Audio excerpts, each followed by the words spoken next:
Good morning. Thank you so much for joining us. My name is Andy Forcell. I'm the incoming board chair for the Valley Young Professionals Board of Directors here at the Chamber. We appreciate you joining us for today's webinar, and we hope that you'll find the topic stimulating, and I'm sure that you're going to enjoy a conversation with our panelists. I'd like to begin today by thanking today's sponsors. They've continued to demonstrate their commitment to the Chamber and making Phoenix a better place to live and work. So please give a virtual round of applause for the Arizona Diamondbacks and SRP, and we can all figure out together how you do a virtual round of applause.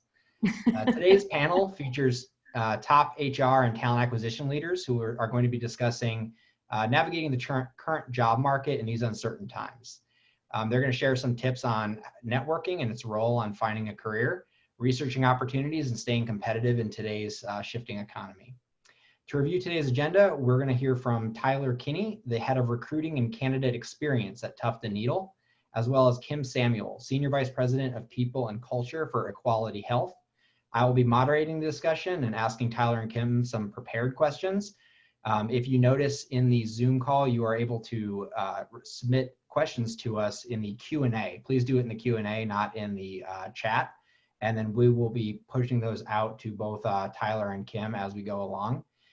Both of them have generously offered to, if after this call you'd like to reach out, have any personal questions or direct questions, with the caveat that those questions should be about recruiting and finding a career. You can feel free to find them on LinkedIn and add them, send out a message, and make sure to let them know that you're calling or that you're reaching out for that reason. To kick things off, I would like to ask our panelists to take a minute to introduce themselves, describe their role within the organization, and share how you came to be in that current position. Kim, if you don't mind starting. Absolutely. And first of all, I want to thank you for inviting me to this event today. I'm really excited to share some insights with everybody and hopefully answer some of your questions and give you some helpful tips as you move forward in your careers. So I actually didn't get into human resources until I was in my 30s. I had already been a mom and done all those types of things. And I was in a career, I was working, but it was in my 30s that I got into HR. So I share that with you because I think it's relative to know that careers change over time, and you never have to be stuck into one thing, in one trajectory. So I kind of found my passion, and through the years, I've been fortunate enough to work for some really great companies, and along the way, learn, all kinds of skills within my profession. Which led me to where I am today with Equality Health. I joined Equality a little over 4 years ago, as I was sharing with the team before we got on the call. I was very fortunate in that I was part of the startup of the organization. I was employee number 17, so I've been able to create what we call people and culture at Equality Health. Most people know as HR, but I've been able to create the function and the team from the ground up, which has been really fun for me. I've been able to take everything I've learned through my many, many years and kind of apply it into this startup opportunity and create. I'm a creative person by heart, so being able to create this role and help the company grow as it has. As I mentioned, I was employee number 17. We now have a little over 200 employees, and we have employees in 7 states. And we've been creating quite the footprint. So it's been very exciting, and that's kind of, in a very short synopsis, how I got to Equality. And I actually got to Equality just as a precursor to the networking through networking. Somebody that I knew called me and said, "Hey, I know this opportunity. You may be interested. Do you want to hear about it?" And so it was purely a cold call from somebody that I knew, wondering if I was interested. So that's a little bit of a precursor into the importance of networking and keeping those relationships up. Thank you so much, Kim. We're really glad that you were able to join us, and I'm sure that everybody's going to benefit from your insights. Tyler, would you go ahead and introduce yourself, describe your role in the organization and how you got there? Yeah, absolutely. My name is, again, Tyler Kinney, and I'm the head of recruiting and candidate experience at Tuft and Needle. So I manage the recruiting strategy as well as the experience that candidates are having when they're going through, the interview processes and application processes at Tuft and Needle. So Tuft and Needle started back in 2012, for those that don't know. We're a Phoenix-based company that started out to disrupt the mattress industry. We wanted to shake things up and have done a good job doing that. And I've been watching the company for quite a while, but got into recruiting about 10 years ago, actually. And I started, I had gone back and forth between the retail side of things and HR, kind of figuring out where I'd want to land after school, and got into recruiting after some time in retail. I had worked for an agency and then moved into corporate recruiting after agency at GoDaddy. Built the recruiting teams at GoDaddy, as well as some of the employee resource groups there, and then moved into a role at Vanguard Financial, co-leading a recruiting team there. Moved into an educational tech company for a bit, and then moved into Tuft & Needle. And I've been watching Tuft & Needle since they started. And I had a huge desire to get to that company, to get to this company. And I'm excited to be here. We're doing some really cool stuff. But I have a huge, over the course of my career, I've been part of, transformation of like recruitment process improvements and, things like that, but really dialed in on the candidate experience and the people side of things. And that's where my heart lies.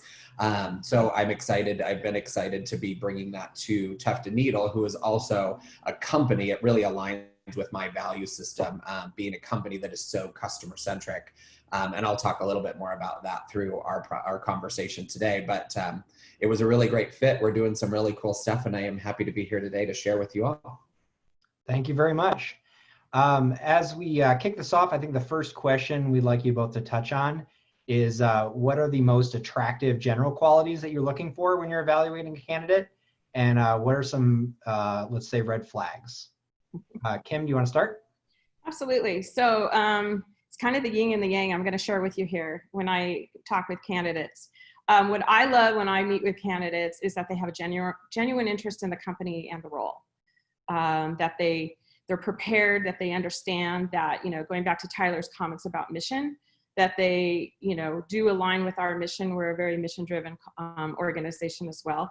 Tyler mentioned disruptor in the mattress industry. We consider ourselves healthcare rebels and disruptors in the healthcare industry. So I can relate to that. But beyond that, because we are a young company, what we look for is a willingness to do anything, being willing to take on things that not only fit maybe into your traditional role, but maybe you do things that maybe a little above your pay grade, maybe a little below your pay grade, so to speak. It sounds a little cliche, but you really need to be able to roll up your sleeves and be willing to take on kind of whatever gets thrown at you and have a willingness to do that. If you kind of pigeonhole yourself and only want to do one thing, that you're probably not going to be successful with us, maybe with others. But I think the most important thing for me is a willingness to share your true self. I will tell you that seasoned recruiters and HR professionals can spot canned answers a mile away.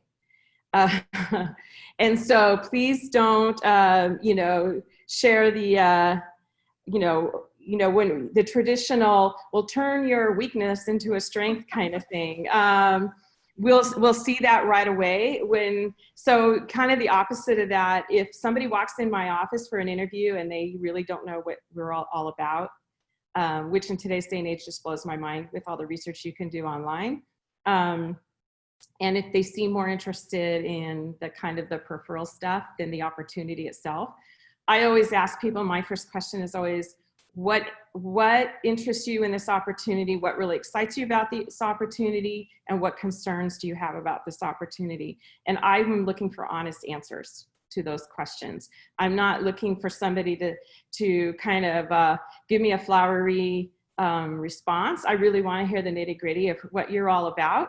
And so please avoid the canned answers and just let yourself be you. Because that's who I'm really trying to get to know is you, and you're trying to get to know us and trying to figure out if not only the job, but the culture is going to be a good fit for you. And we can't do that if we're just getting, the really canned responses. Thank you. Tyler, do you have anything to add? Yeah, absolutely. I think Kim hit on quite a few great points. I think in addition to what Kim shared, I think for Tuft & Needle specifically, we're very much a collaborative group. So we kind of come from the same cloth that Kim is, with being a startup. we've gotten along, we've, I guess, advanced over the years. And so right now we have brought in, more subject matter experts and things like that, but we still remain collaborative. So we're looking for individuals that are curious about like what we're doing and how they can transform. So, I always say that we're a curious group that's asking a lot of questions so that we can drive and improve what we're doing and how we're doing it. We want people to have a really good grasp on their discipline, whether it's, supply chain or project management or software engineering or things like that. But ideal teammates for Tuft and Needle specifically are very team centric and very customer centric. So, they're very collaborative. And again, very customer centric in that they'll kind of, like Kim said, pull out all the stops to make sure that we can get things done and make sure that we can deliver for our customers very effectively. Our team is really lean and small, again, like Kim. So, we're working really closely on projects. So we need to make sure that communication is there. We're able to communicate. Those are things that we're measuring in our interview process. I would say that kind of the overarching theme for us, we'll dig into the disciplines once we get further along in the interview process. But when you're talking with me, it's conversational. I want to understand why you want to be at Tuft and Needle and what drives you. And going back to our mission and our vision, how are those things connected to you so that you have a vested interest in what we're doing? I am surprised at times I'll have conversations with individuals who will say, I didn't get a chance to read up on Tuft and Needle prior to the interview, or they'll call her. I've heard a couple random variations of our name, Turf and Noodle being one of them. Yeah, and I had someone think that we were a medical device company because of needle is in the title. So it was interesting to be able to share with them that no, that is not the case. So I would say, like, on the red flag side of things, it's important to make sure that you're really like informed on what the company is and what they're doing and why you're passionate about being part of that so that you can convey that in the conversation. And then I think secondly, one thing that stands out to me on the application side of things is when the application process is incomplete. We really tried through the lens of candidate experience, tried to advance the application process and make sure that it's quick and painless. We're not asking for years of, work experience, or there's not a ton of rigorous application process, but we do if we ask for a digital portfolio or ask for your GitHub profile or a Behance profile to see some more insight before having a conversation. We want to make sure that those things are uploaded. So I would say that if you notice a company is requesting that type of information from you, make sure to get all of that included in the application process. I agree. Thank you. And you actually started to jump into our next question, which actually dealt with the application process itself.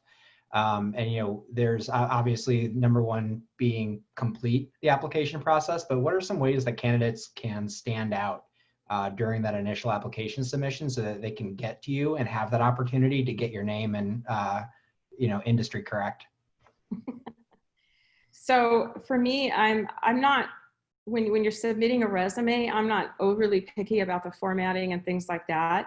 However, I do want it to look clean, and I want to be able to read your experience very quickly, because everybody needs to understand that us as recruiters, we don't spend an hour looking through your resume and every word.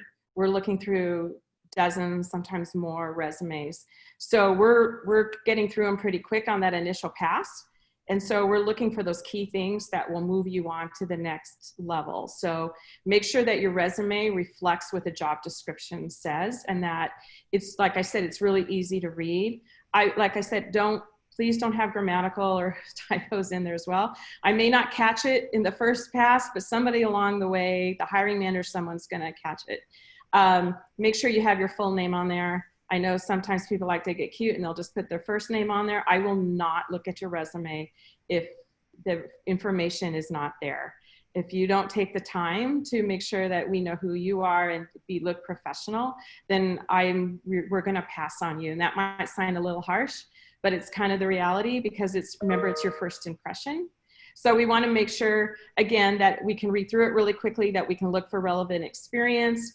and make sure that it matches up with what we're looking for. And that'll be the most likely thing to get you to the next level. And try not to get too busy or too cute on your resume, because remember, we're looking at it very quickly. And we don't want to have to spend a lot of time trying to find the information that we need. Thank you. Tyler, anything to add to that? And I'd also like to ask you to speak to, and Kim can answer afterward as well, on the length of resume. It seems that everybody's got a different opinion about, include everything 2 to 3 pages. It needs to stay to 1 page. So let us know what kind of resumes grab your attention, please. Sure, totally. So again, going back to what Kim shared, I think being concise in your resume and almost thinking through the lens of like keyword search, like make sure that when you're building out your resume, it's aligned with the job descriptions that you're applying to, and that those key components are indicated in your resume. And maybe for context, when you are applying on the back end of things, so like on the system that I work within, and Kim probably does too, we can do keyword searches. So if I'm looking for a coder with a certain language, I can punch in that language to my applicant tracking system where your resume will sit, and it'll pull all of those resumes that have that language indicated in the resume, or softwares, or for communications people or customer service experience. So make sure that you're highlighting all of those things that all of those software and experiences that you have specifically, so that if you have recruiters that are doing keyword searches to get through, a large volume of applications or prioritize them, that your application or your resume does get grabbed up in all of that.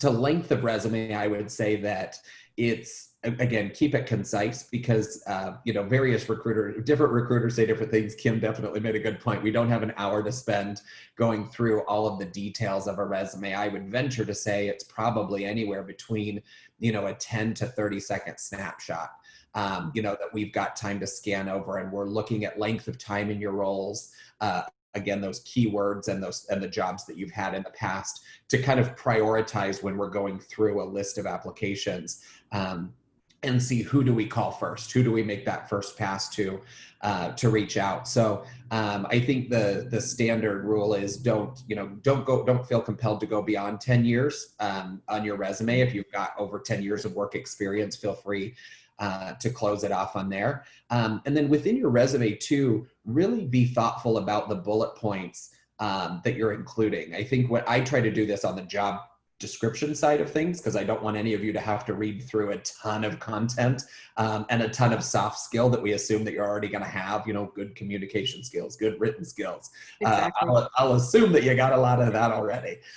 So I would say that the same applies to your resume. Don't feel like you've got to share that you are a strong communicator, or things like that. The assumption will be there, and we'll get to do that discovery as we go through the conversation, but make sure to highlight the real key components of the work that you've done that will stand out and really align with the jobs that you're applying to.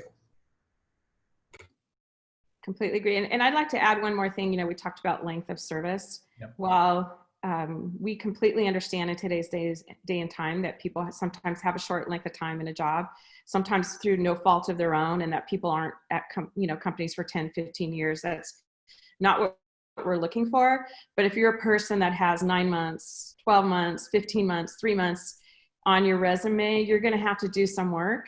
And I would advise people, unless you really have a reason to be job hopping all the time, you want to be leaving a legacy every time you leave somewhere, and you want to be making sure that you have accomplished something in each role that you take on.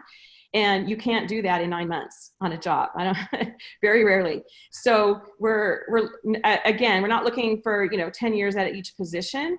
But if you're kind of a serial job hopper, that's going to be a red flag, and that's something you are probably going to have to overcome at some point. And I think just being to what Kim's talking about, I think be prepared to talk about it. In full transparency, I spent only 6 months at Vanguard Financial. And so it's one of those things that I'll share with you all. I got into the company, it was a really incredible company, but I quickly realized there was kind of a disparity between what they had brought me in for and what the executive team was prepared to do. And so I had to make a decision. And so it is a discussion. It's something that I have to be very thoughtful about when I've interviewed going past, beyond. So it's not a complete knockout question, or a complete knockout piece, but definitely be able to describe why you made those moves. Why did it, what was it about that role that didn't align for you? What did you learn from that opportunity? And how do you utilize that experience going forward? Great. And I think that really does illustrate how important it is for candidates to, vet a potential company at the same time that you're vetting them, so they understand what they're getting into. Many young professionals are interested in climbing the ladder within their own organizations. What's an appropriate way for a candidate to approach a potential internal shift? And what are the important qualities that you look for when evaluating internal hires? So I always tell people my big catchphrase is always chase experience, not money. The money will follow if you chase your experience. So when you're in an organization, if you're only thinking about your ladder as, an upward trajectory, you may miss opportunities along the way. So I always encourage people to take on extra projects, get on those cross-functional teams, look for those opportunities to kind of bolster your experience in your resume. And remember that and don't always think of it, well, if I take on extra work, are they going to pay me extra money for that? I always say that experience is a gift you give yourself. So you need to, it goes back to kind of showing that initiative and that willingness to take on anything in the organization and make it known to your managers and others that you're somebody who really wants to grow within the organization and you don't just want to do what you're doing on a day-to-day basis. So look for those kind of lateral opportunities as well. Everybody knows that your career trajectory is going to be sometimes lateral, sometimes up, sometimes back, sometimes, it's going to go that way. But as long as you're learning and gaining along the way, I think that is what's really going to serve you well over the course of your career. So never be afraid to raise your hand. Even if it's not in your area, maybe it's something else. Tyler talked about collaborating. If you're a collaborative person and you get involved and you show willingness, I think that's going to go a long way to being noticed within the organization. And I know that's easier said than done for some, depending on whether you're an extrovert or introvert or how much you like to self-promote. Remember, self-promoting is not always a bad thing as long as it's done in the correct way. Absolutely. Tyler? Yeah, and I think communication is key. Make sure you're communicating with your team, with your leader, what you're looking for so that they can help connect you and maybe expose you to opportunities that you didn't know were out there. And then I think, have a clear understanding of what the opportunities are that you're wanting to step into, just kind of like you would be looking externally at a job. Take a good look at what does that team structure look like? What does that role look like? What does that business look like that you would be moving into, and make sure that that's a good fit for you. I think also with that, make sure that you're a subject matter expert in your current role. I think what we see on the HR side of things, and I think this is probably just human nature, is to really continue growing and climbing the ladder as quickly as possible. To develop yourself. I think where we get lost is that we don't spend a lot of time learning and growing and doing some introspection within the role that we have currently. So I would encourage anybody to make sure that you are as well versed in your role so that when you move into that next opportunity, you're bringing everything to the table. You're bringing all of yourself, all of your learning, everything that you've had from your past experience into the new opportunity, so that you could really optimize there and kind of go through that cycle again. And then I would say in advance, make sure that you just connect cross-functionally. If you have the opportunity, take the opportunity. I think Kim mentioned this, to shadow teams. Before you get out, before you go over to them, to have a really good understanding of what those teams are doing. What does their business look like? What does a team meeting look like? Does that look like something you'd want to be part of or that you can contribute to? So if you have the opportunity to shadow in advance, I would encourage you to definitely get out and do that. Yeah, and I'd like to give an example that, when I was at Motorola, there was an opportunity for me to join the merger and acquisition integration team. I knew nothing about M&A when I got on that team, but nobody else in the HR team wanted to be the HR rep on that team. So I kind of raised my hand and said, sure, I'll do it, right? So it's still within the scope of being in HR, but it exposed me to a whole nother business process And to be quite honest, because I had that M&A experience, that is what helped me get my next role, which was my first VP level role. If I hadn't had that M&A experience, I wouldn't have been able to apply for that other position with another company and get that VP role. So I think it's important, to look for those types of opportunities. And again, it's not always about, oh, it's going to get me more money at this moment. I will tell you though that having M&A experience has really helped me throughout my career and helped me probably move along faster than I may have if I hadn't had that experience. Thank you.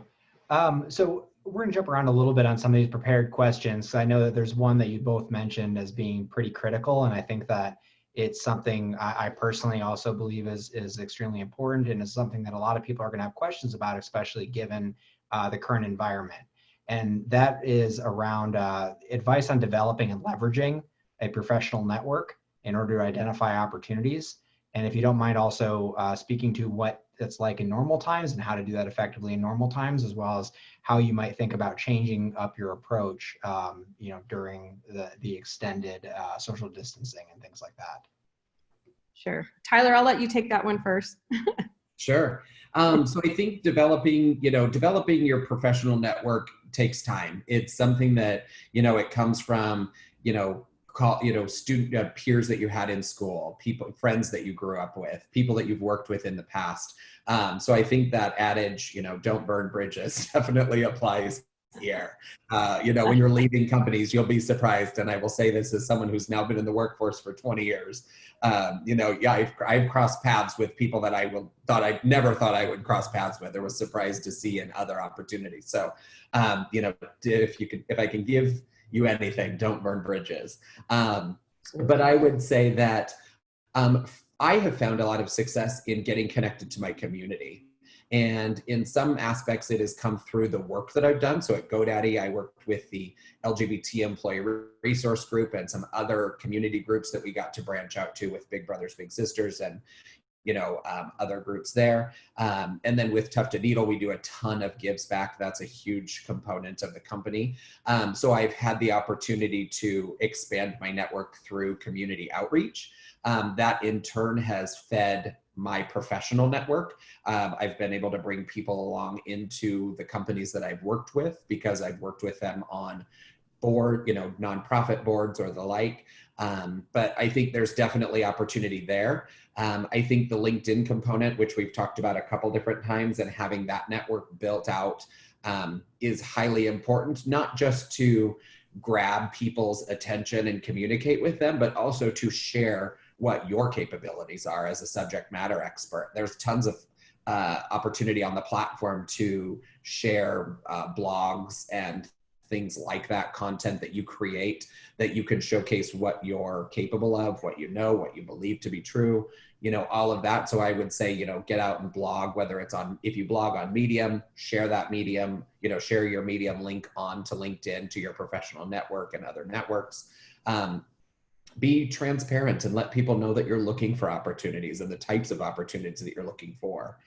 And I'm probably jumping around here, but I think it's equally important to share out opportunities that you hear about. Like as a recruiter, I share out Tuft and Needle opportunities, but it's also my responsibility, especially in this time of COVID, to share out who else is hiring. If there are, 20,000 people unemployed in the state of Arizona, I want to be able to share out that Amazon is hiring, 200. It might not be the company that I'm hiring for, but they're hiring 1,000 people. So go get those jobs. If DHL and FedEx and UPS and, all of these companies are hiring, it's my responsibility. And I would say in building your networks, you could definitely leverage all of that to share those types of communication so that people can get opportunities, through your network, and all of it just kind of organically builds and grows.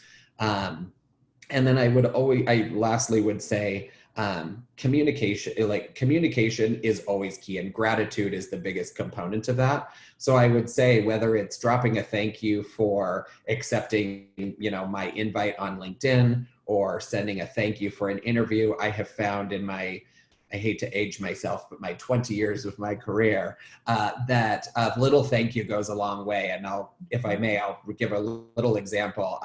When I was applying for the job at Barney's New York, I had done just a little bit of visual merchandising in the past. I had done like some freelance, but I was dying to be the visual merchandiser for Barney's when it opened up in Scottsdale.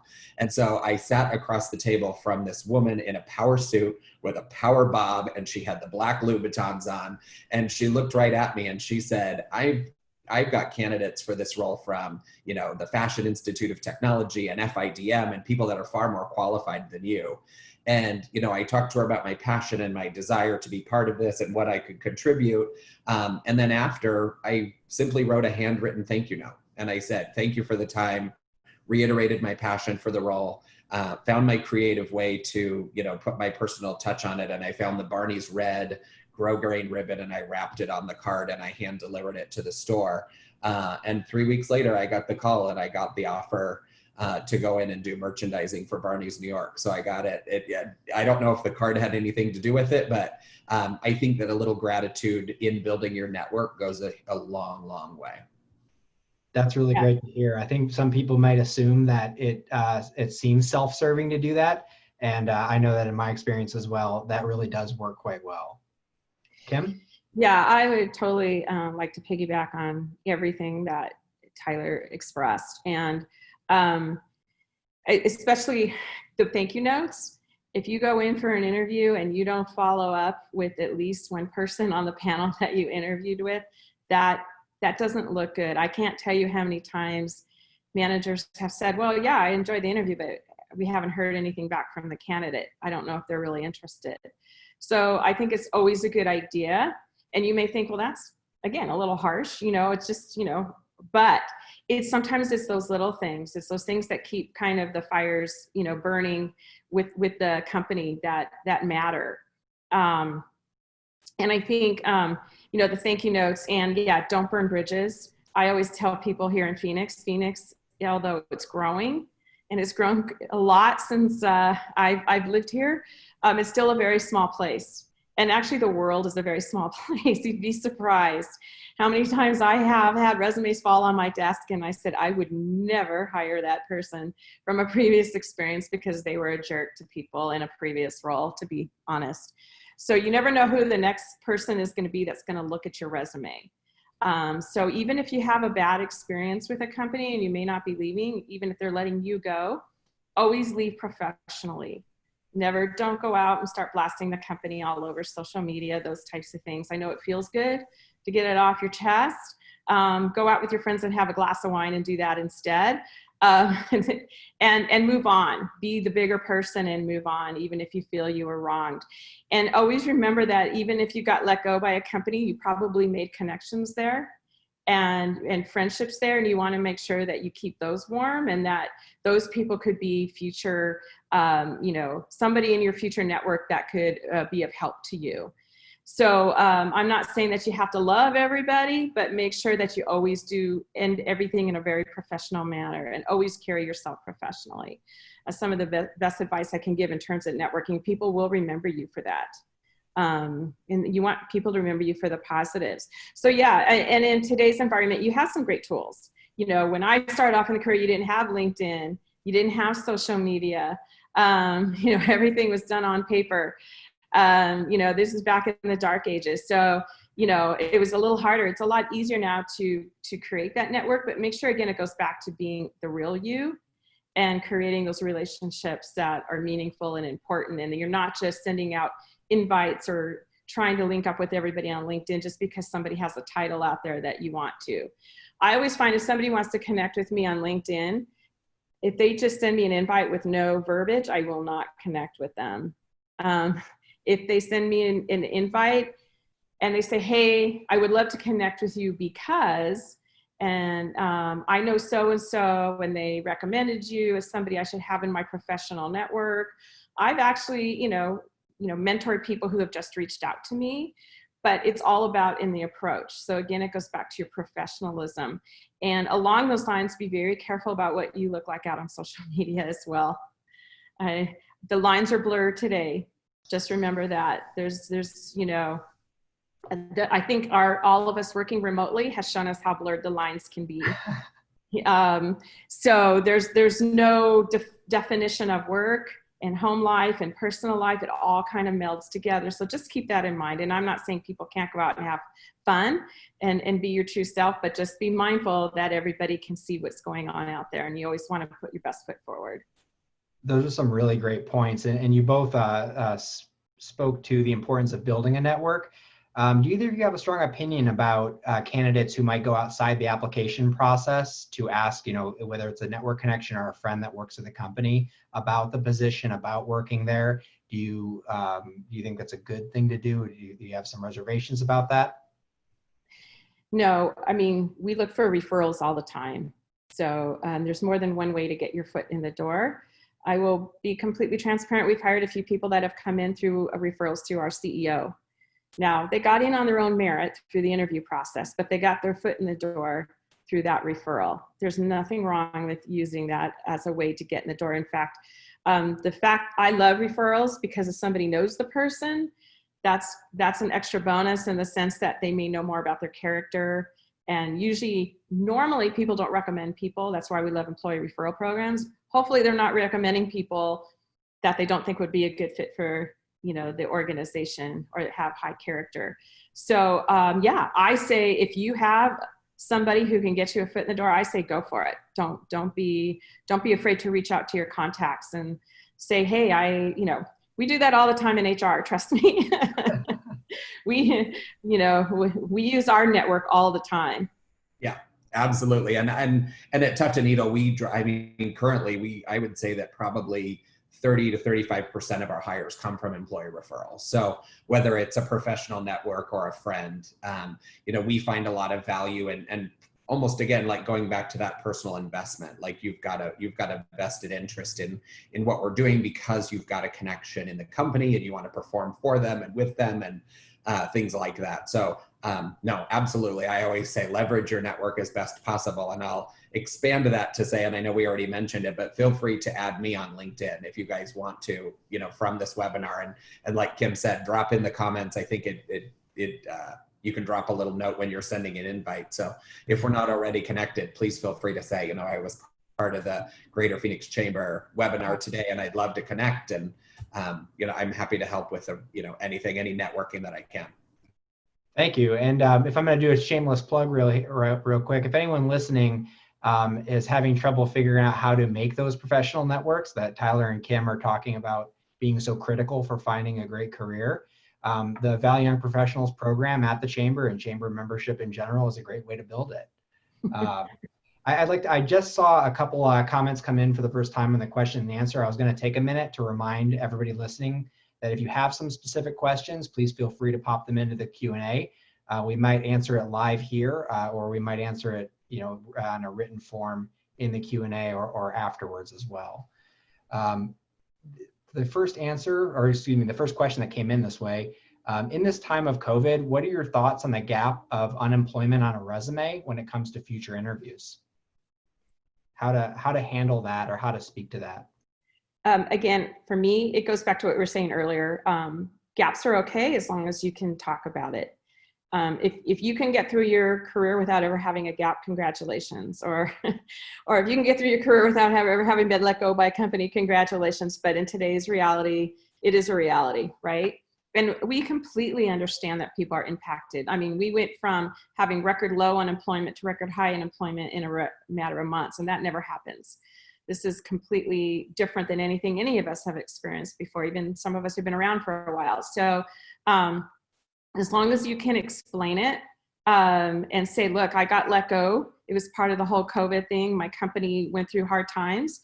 I was kind of part of that whole thing. But again, it goes back to the networking. If you're actively networking, I think you'll be fine. As long as you stay on top of your job search, and you can definitely explain that in your interview process. We're not looking for perfection. Again, we're looking for honesty. And I might throw into, don't feel defeated. If you were impacted by COVID, it's a really tough time right now. And I know there's a lot of, a lot of people put pride into their jobs, and a lot of this can be feel personal or feel like a big hit to you, but don't let it get you down. There are a ton of opportunities. I think Kim and I, and maybe Andy, we've all watched this happen before back in 2008 when, you know, a technology bubble burst and there was so much impact that happened, you know, and people lost their jobs. I was one of those people that was impacted. I worked in HR for an engineering firm. And so, you know, my company and my role was impacted at the time. And, you know, bouncing back from that, you know, I had candidates that had PhDs and, you know, that were completely rethinking their career paths. And, you know, it could be a great opportunity for you to explore new opportunities. It could be, you know, a great time to start something new, try your hand at something new, you know, pick up a hobby or go back to school, but definitely don't feel defeated in all of this. You've got great network. Phoenix is very resilient. You know, it's already starting to come back and companies are hiring a ton. So it's out there. And again, to Kim's point, it's just going to be the communication around it. You know, my company was impacted. It's very simple. And anybody in the profession really understands how it all is working right now. So just be ready to talk about it. Thank you. This is actually a great question that just came in, and it speaks back to your earlier comments about job hopping, which I 100% agree. It's very dangerous to be doing that. Somebody asked, is it better to hang in there to stay somewhere a minimum of a year or two, even if you're unhappy, you know that it's not the right situation, or is it better to, you know, go ahead and cut your losses? So I think it depends. Again, it goes back to, look, you know, Tyler mentioned that he was at a job for 6 months. I was in a similar situation. I took a job one time and very quickly into it realized I did not like my boss, and our values were extremely different. And I knew it wasn't going to be a long-term thing. So we've all been there. So there's no shame in that. If you're really, really in a bad situation, no, I wouldn't advise hanging around. But my other advice to that is always make sure that you're running to something and not running from something. So because what happens if you're running from something, you're going to end up in exactly the same place because you just took a job to take a job to get out of your last situation. So if you do leave the job, be very selective in making sure that your next role is something that you really feel aligned with. And then if you find yourself in 2 or 3 situations like that, you may need to be a little introspective and figure out what's going on here. Is it me? Am I picking the wrong roles? Am I in the right industry? Am I in the right profession? Because it shouldn't happen 2 or 3 times in a row, right? It's going to happen to you probably sometime in your career.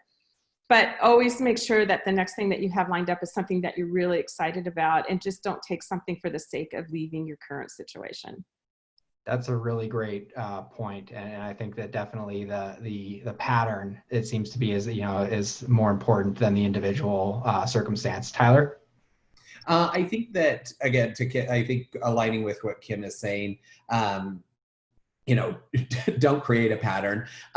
Don't feel like you have to stay in something for the purposes of staying in something, though. When I made my transition out of Vanguard, it was a very I humbly say it was a very thoughtful decision, in that I just realized quickly I couldn't be my authentic self, in that the millennial in me popped out, and I was like, I'm wearing a suit to work, but I can't wear sneakers. And I know that sounds very trivial. So that wasn't the decision. That wasn't what drove my decision. But I also came from a very agile environment where we were moving really quickly. And so I transitioned in to what I identified really quickly being a very hierarchical environment, and a place that things just moved really slow. So they had brought me in to transform candidate experience, but when I was talking about candidate experience and data, we didn't want to look at that. And we didn't want to, we were looking at anywhere from 12 to 18 months to build out a candidate survey. So I had to make the decision that I didn't have 18 months to transform this organization, and they weren't really on board with what we were doing. So as I began to build the communication around why I made the transition out, I'm able to talk about those things. I can talk lightheartedly about not being able to wear sneakers with my suit, but really, when it came to my discipline, I wasn't able to deliver on what I'm passionate about and really be transformative in an effective way.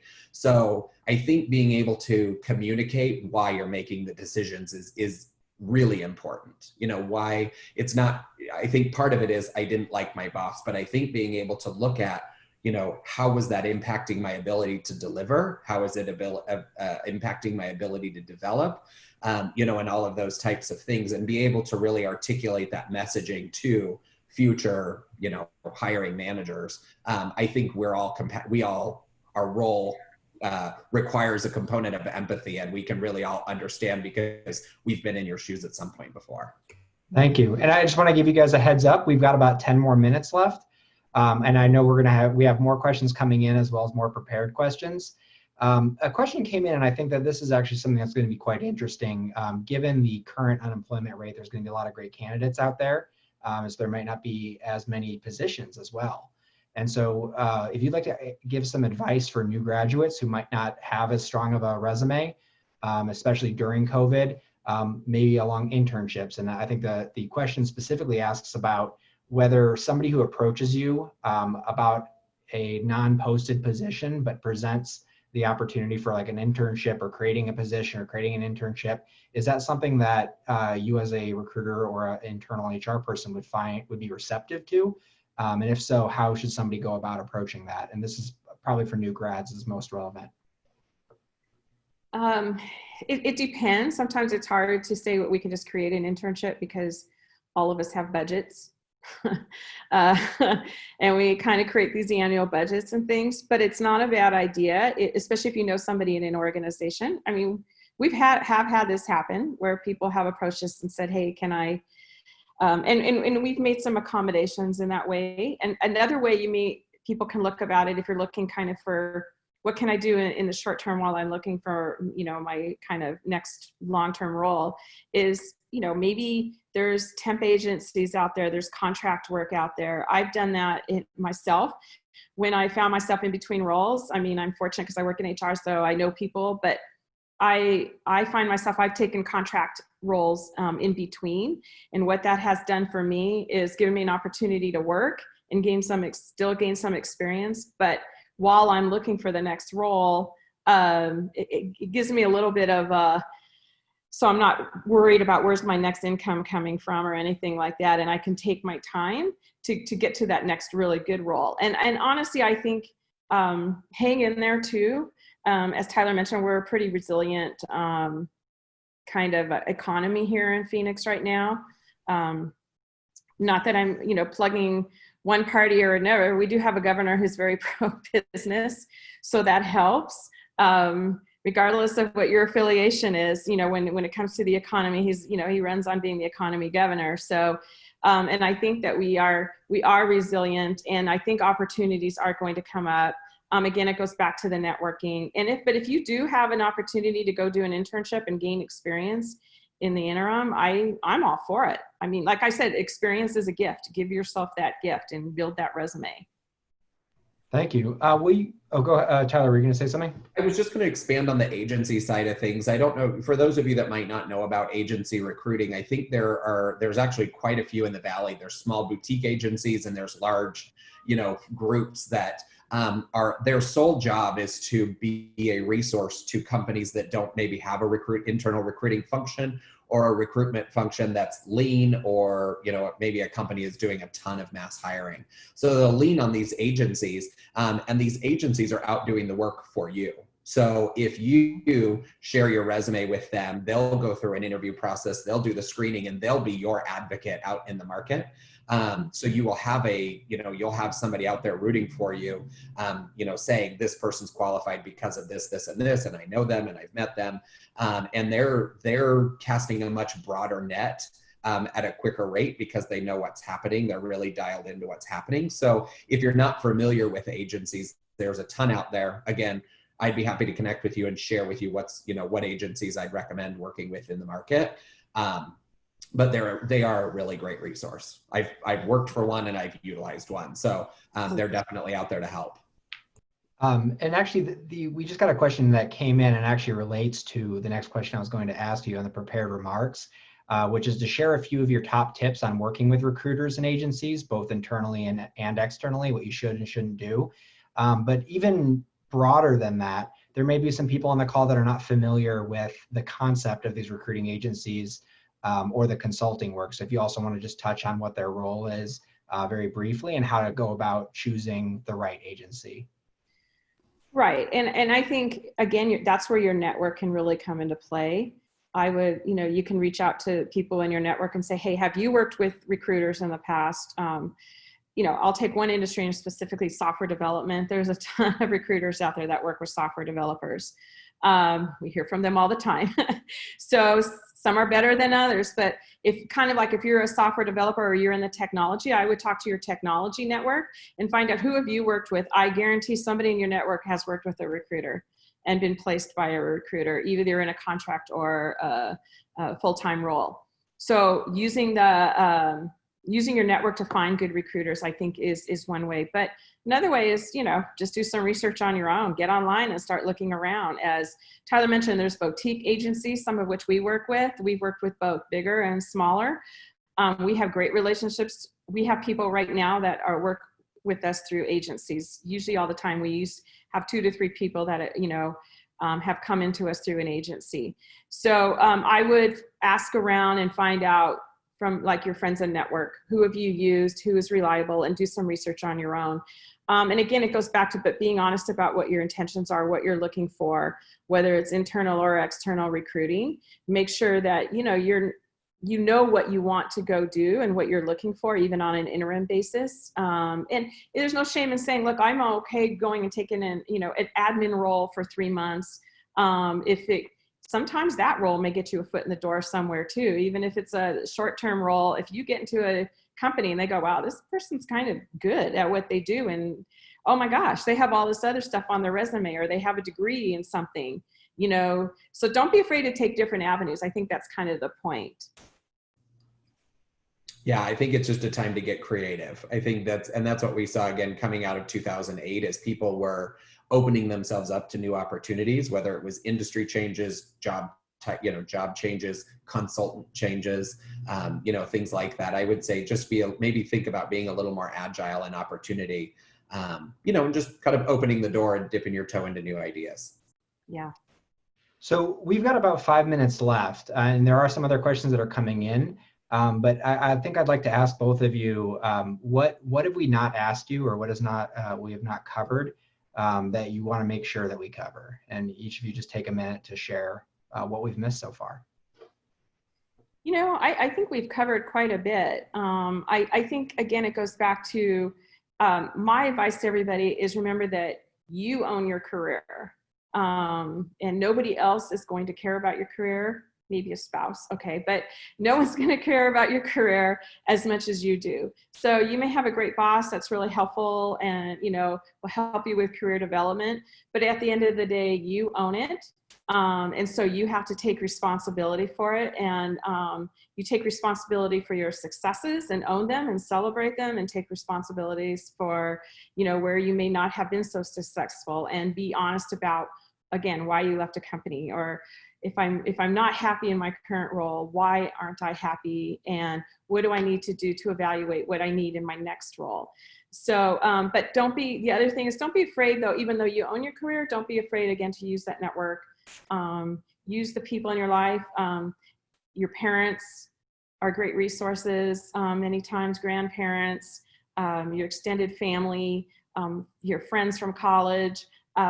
Be open to just using and getting advice, and be open to hearing honest feedback as well. It's harsh sometimes. I've gotten it myself, but those are the aha moments that, honestly, if I look back through my career, those aha moments have been what's really helped propel me forward. Tyler? I think feedback is going to be key. Being prepared to give it and receive it. I would encourage everybody, in this time of, kind of in this unique time while everybody's doing video chat and Zoom and things like that. There's a unique opportunity to practice your video interviewing skills, because most companies are doing video interviews. So I would encourage you to, get with a friend, get with somebody that, if you've got somebody in your network that's in HR that's got 20 minutes, if you've got a friend that's, good at, keeping you on your toes, have that person jump across, a Zoom meeting with you and practice your interviewing skills.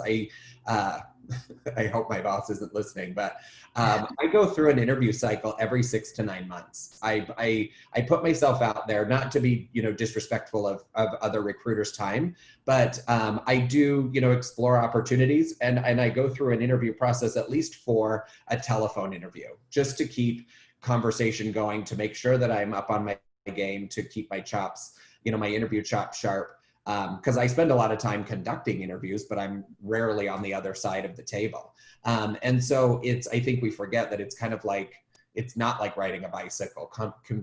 Questions are constantly changing, and expectations of companies are evolving. And like Kim said early on, like the canned responses aren't footing the bill anymore. So I would encourage anybody to practice your interview skills.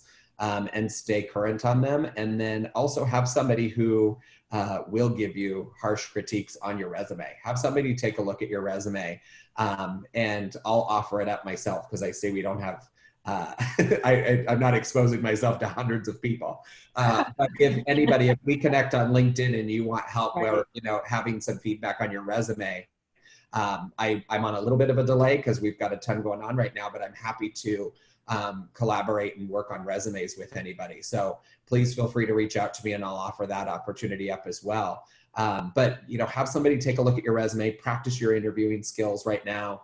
And I think most importantly, and again, this is the feeling side of me, but like, make sure that you find a bit of your heart in a company that you're looking at. Don't chase money, like Kim said. Don't chase a job title or this or that. That I'm seasoned enough in my career to know that all fades. But do something that gives meaning and passion and fills your soul. And there are opportunities out there, and there's going to be coming down the pipeline. So prioritize things that are really important to you, and that will feed you going forward. You'll find a lot more value in that. Thank you very much. I mean, that's a really generous offer, and I hope that some of the people that are listening on this call take you up on that. I'm sure people have questions, and it can be extremely valuable to get, one-on-one coaching or one-on-one advice about their resume. And the point about practicing interviews, I mean, not only will it keep your skills sharp and your ability, to go out and get the next position sharp, but it also gives you a chance to identify what's not working for you. I mean, that's a great piece of advice. I had not heard that before. Kim, do you mind as well if people are practicing their interview skills on you? No, like I said, life is a little crazy right now for all of us in HR, because we didn't expect to have to manage organizations through a pandemic. But I'd be more than happy to help anybody who's on this call. As an HR professional, our goal is to make sure that people are prepared. We want a strong workforce. Whether you work for us or you work for somebody else, we're all in this together, as we've been hearing probably way too often lately. But we are, and for Tuft and Needle to be successful is great for quality health, because we're both Phoenix-based organizations. It's great for the economy. I love seeing people. I love Tuft and Needle's mission, and I know we're very mission focused. So I want to see Tyler and his organization hire great people. I want to hire great people, and I want all the organizations out there to have top talent and hire great people. And I want people to have great careers. And it doesn't matter if you work for me or not. So, and again, I also want to shamelessly plug that I'm a mother of 3 daughters who are 27, 28, and 31. I have an actor, an NFL agent, and someone who works for a nonprofit. So the mom in me is also more than willing to help people in their careers, because that gives me a lot of satisfaction. I think that the passion and enthusiasm that you both share really comes through, and your willingness to help, and it's really great that you're here sharing your experience with us, but also willing to help so willingly. We are out of time, so I do want to thank again Tyler and Kim. I encourage people to reach out to them on LinkedIn, maybe buy them a coffee virtually for their time. And a big thank you to our sponsors at the Arizona Diamondbacks and with SRP. Please keep an eye out for future Valley Young Professionals or other chamber events and meetings coming up. Thank you all for your time. Thank you, everyone. Thank you, everyone.